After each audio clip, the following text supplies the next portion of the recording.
कारण इन्हीं पहाड़ों में तुम्हारा गुरु गोविंद भी छिपा है, शंकर भी छिपा है, और इन्हीं पहाड़ों पर वो पहाड़ा वाली वास भी करे।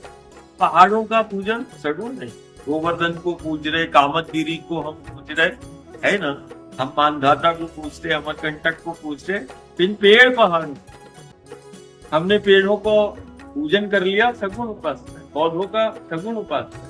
और एक आंगन में लगा तुलसी का पौधा, आई काकी ताई माई सब प्रार्थना करती, आंगन में लगा एक तुलसी का पौधा, वो घर परिवार की प्रसन्नता संपन्नता का आधार हो जाता है। घर में लगा आंगन में एक तुलसी का पौधा, आंवले का, नीम का, वो घर परिवार की सुरक्षा का आधार बन जाता है।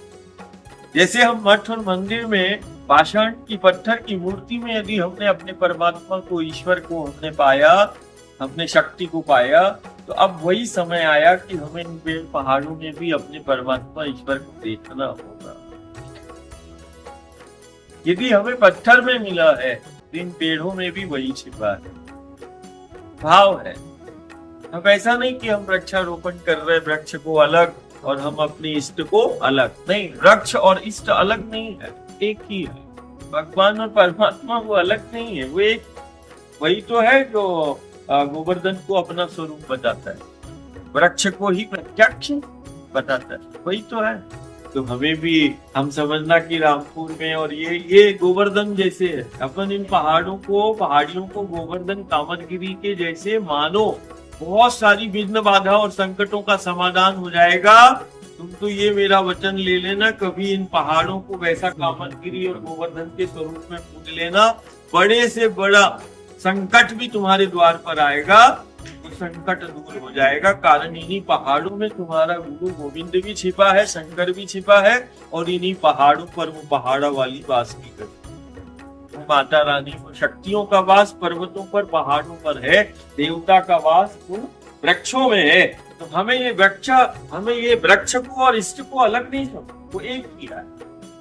आज हमने मान लो वृक्ष को लगाया, वो वृक्ष को नहीं लगाया, जैसे मठ में मूर्ति को स्थापित करते, वैसे हमने वो वृक्ष मूर्तियों को स्थापित कर लिया। मतलब हमने तो अपने देवता को, परमात्मा को, ईश्वर को खड़ा कर दिया। और जब तक ये धरा पर खड़ा है वृक्ष के रूप में, पेड़ों के रूप में, तब तक हमारा अस्तित्व है।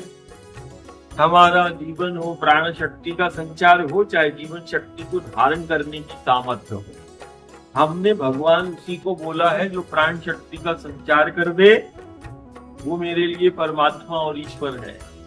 या जो जीवन शक्ति को धारण करने की जिसकी सामर्थ्य है, मेरा परमात्मा ईश्वर है। तो इस धरा पर परमात्मा, ईश्वर और देवता का यदि प्रत्यक्ष कोई स्वरूप हमें दिखाई देता है, तो वो ये वृक्ष ही है।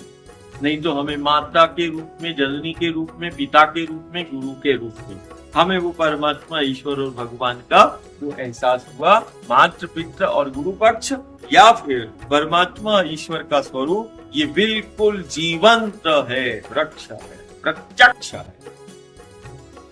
तो वृक्ष को, इष्ट को ये अलग अलग, देवता को, शक्ति को अलग, और इनको नहीं। हमने जाने अनजाने में ही सही, लेकिन हम जिन वृक्षों को, पेड़ों को हम लगा रहे हैं, वो हम अपने परमात्मा की, ईश्वर की, देवता की, अपने जीवंत मूर्तियों का आभास हो उसमें, कि हम अपने देवता की मूर्ति स्थापना कर रहे हैं, जो हमारे प्राण शक्ति का संचार भी करता है, मेरा प्राणदाता भी है, मेरा रक्षक भी है। हम तो अपने रक्षक को खड़ा कर रहे हैं, ये साधारण नहीं।